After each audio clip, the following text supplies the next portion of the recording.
was I gonna say? Welcome back to Yes, that's it. That's the words.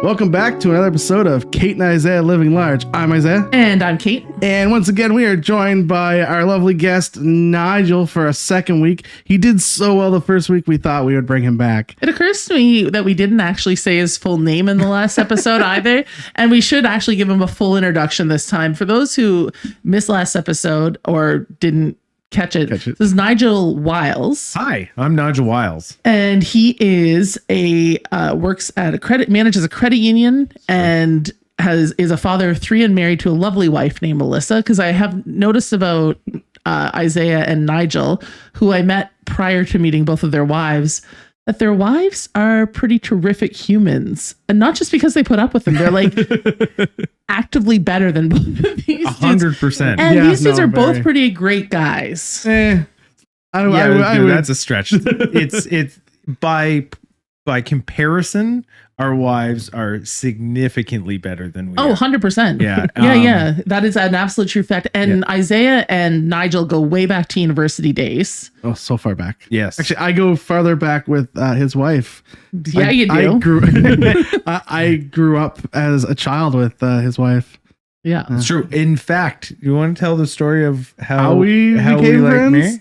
So, it's a good story. So I was in university and my first year, and I was just being a terrible person, really. Just didn't like university, didn't want to be there, whatever.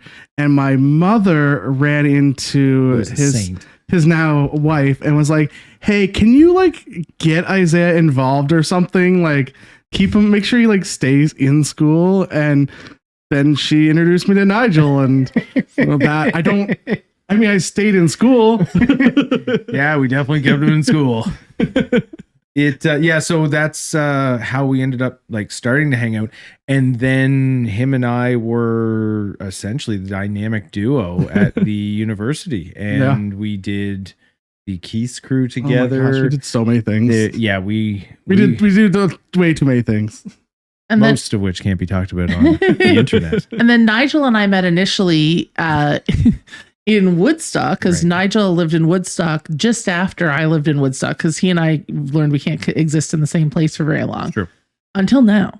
And he got involved in a festival called Dooryard Arts that I had helped found a couple of years earlier. And so I met him at an iteration of that festival, and then re-met again at the bar we always talk about on this, at Big Tide. Mm-hmm. And I said, "Hey, Nigel," and I won't embarrass him too much, but just let's do it. But he didn't remember me. It's true. I said, "Yeah, it's so good to see you." And then I said, "You don't have a clue who I am, do you?" And I love that you called me out on it, because no one calls me out on it. Yeah, because you're friendly. You're a nice, affable guy. You sometimes should get called out sometimes. And then when the same instance happened about 6 months later, he again forgot me. And then the third time this happened, he remembered me, which was good. And then he was living away and was commuting to St. John and staying once a week. And he and Isaiah rekindled their old friendship and would be out and about. Often on Tuesday nights. Boys' night. Yeah, boys' night. Tuesday night, boys' night. And they would often find me at the Big Tide. Mm-hmm, mm-hmm. And I would involve myself in boys' night. That sounds weird. There was never anything sketchy. It was all putting it. Yeah, I involved myself in boys' night. Sounds sketchy to begin with. There's nothing sketchy about it, but that's how we all met and got to know each other, is again through Big Tide and through Woodstock. That was a long preamble. Correct. But I think it was warranted probably in the last episode, but we missed it. Right. So the fact that we just dove in because we know each other so well, we forgot that the internet doesn't know how we know each other. I mean, the truth is the bulk of our audience also know us pretty well. It's not true. This is worldwide. Although I do have some surprise listeners, so that's cool. Surprise listeners. So that brings us to the topic at hand, which is how to, Isaiah and I each talk about our own journeys, and we've been doing it for almost a year now. Oh my God.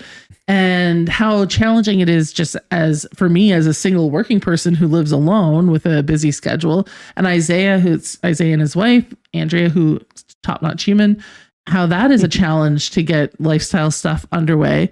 But then you complicate that further. Because you had 3 kids. 3.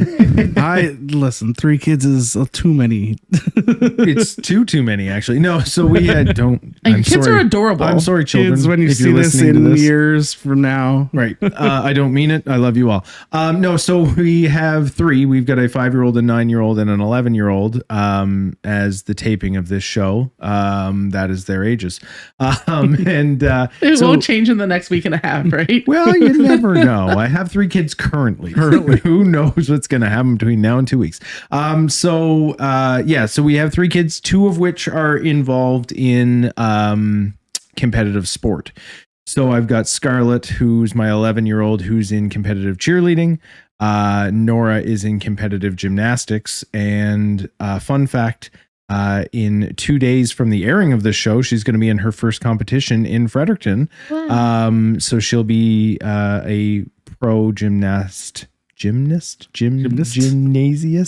Sure. And she's super excited about it. So we run like crazy with those 2. Nora's in 2 nights a week and Scarlett's got 4 nights a week.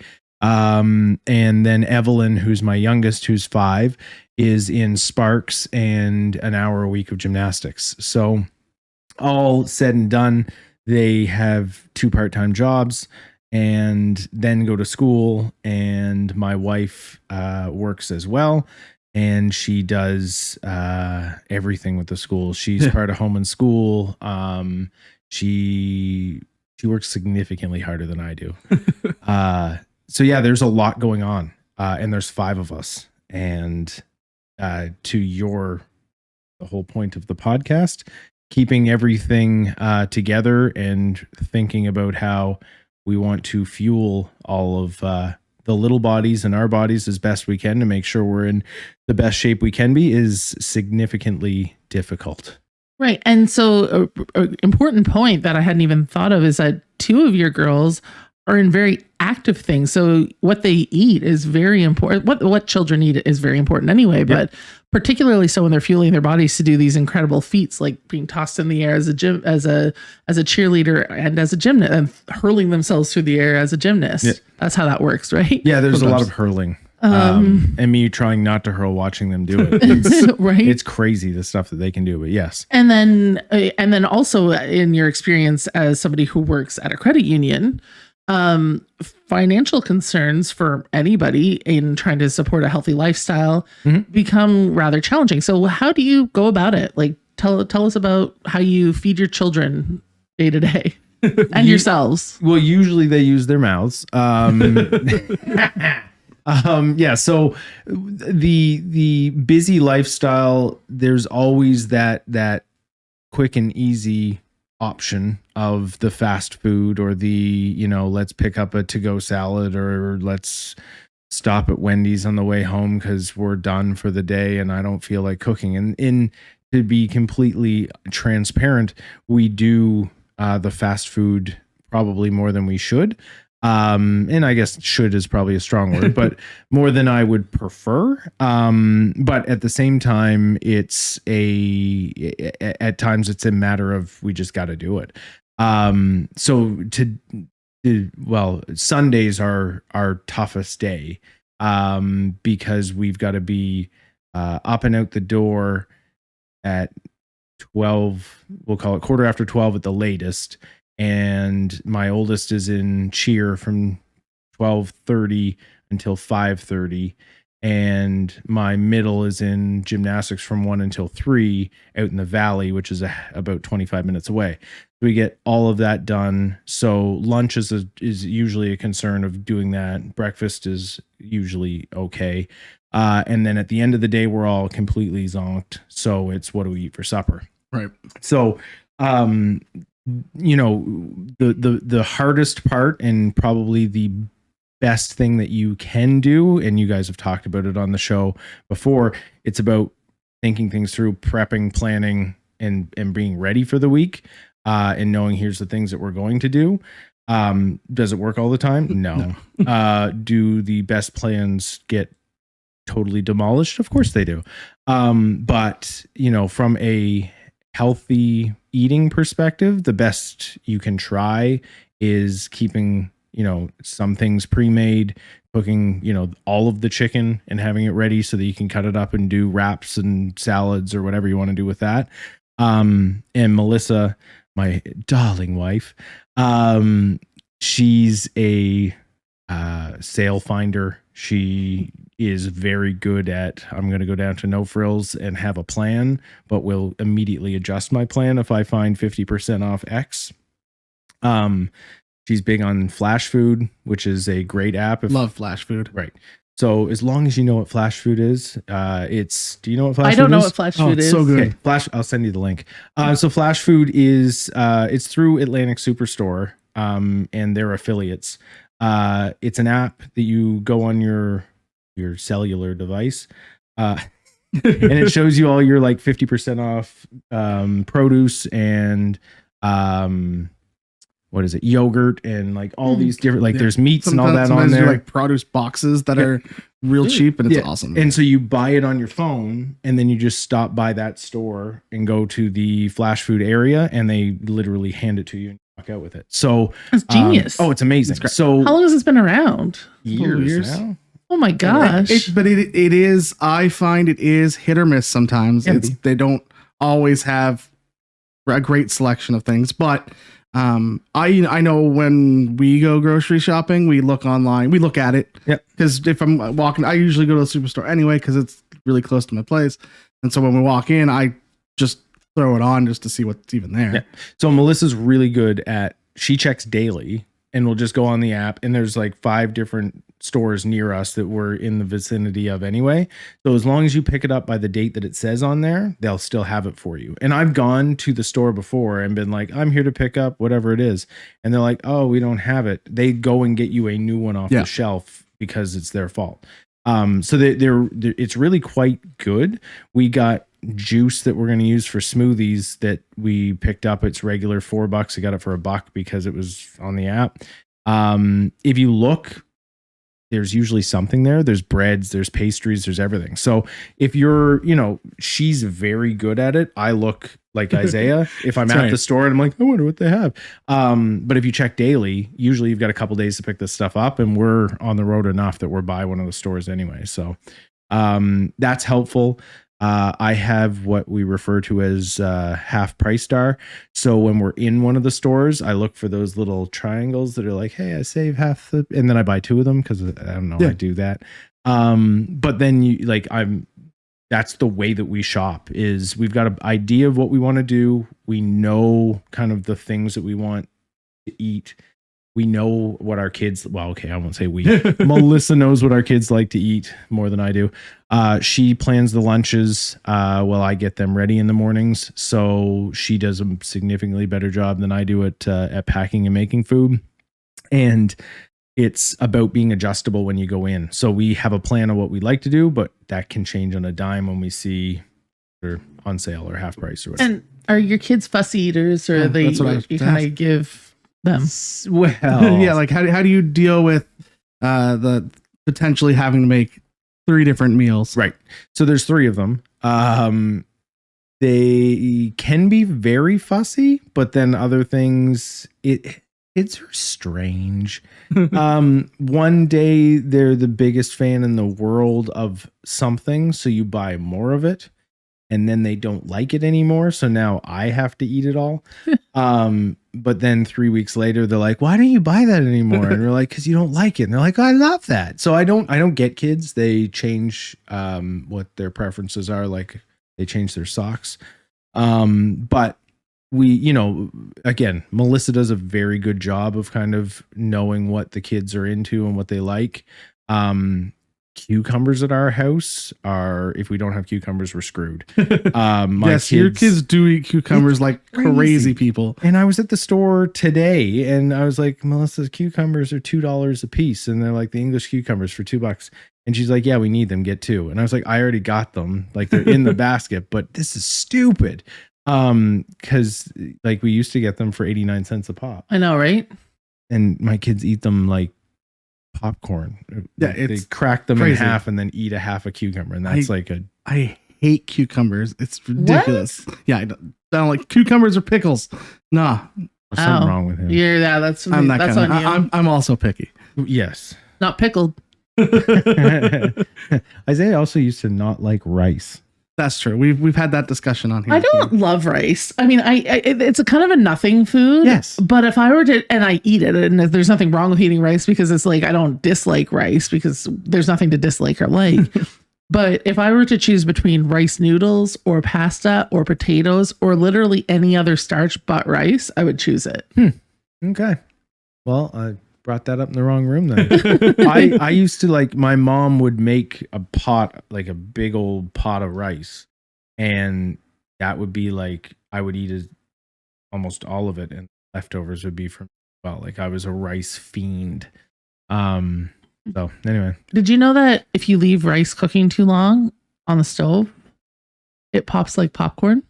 I was not aware. You know that through experience, I can tell. Mm-hmm. Yeah, and it ruins smells a pot. real bad. Yeah, Yeah, it's real bad. Yeah. It becomes like a brick on the bottom, I'm assuming. Mm-hmm. Yep. Yeah, don't do that. Awesome. You have to throw your pot away, but it does pop. Like when you think about it, puffed rice is a thing. So it would make sense that that's what it does. But Right. yeah. But don't do that. Fun Don't- fact about cooking. Don't do that. Wow, we learned something. Yeah. That was great. Yep. Okay. So that's feeding kids. Feeding kids. Yeah. So how do you ensure? I like obviously. milk. Oh my goodness! Yeah, get I milk. was at the store. I forgot to Oh. get milk. Just thought of it. Gotta go. See, that happens. Sorry, often. Melissa. That was So- me. So how Just eat it in a week and a half. making sure that the kids are fed is definitely like a huge priority. But how do you make sure that you guys also try and like feed yourselves while you're running out the door and trying to get your kids to 17 million things? Yeah, so that's one of the, and you asked the question and directly answer it, but my kids are not picky enough that we can't make a family meal and everyone eat it. So it's not like Melissa and I have to make ourselves this and then the kids that. So it's not like we've got chicken fingers and fries for them and then we're eating salmon with rice or that. They'll eat the things that we eat. Excuse me, right in the microphone. That's awesome. Perfect. So yeah, we can plan for all of us to eat. Now running out the door right after school, right after work to get to places. Yeah, there's definitely times that we stop off at the old Golden Arches and grab Happy Meals on the way out the door. But you got to do it because you have to survive. But Right. For me, especially with my oldest daughters being in competitive sport, I don't want them to feel ick as they're trying to go through what they're doing because they don't have the right nutrients in their body. Shout out to my daughter's gymnast group. She's with Fundy Gymnastics. They literally sent home a pack of here's the things that you need to focus on.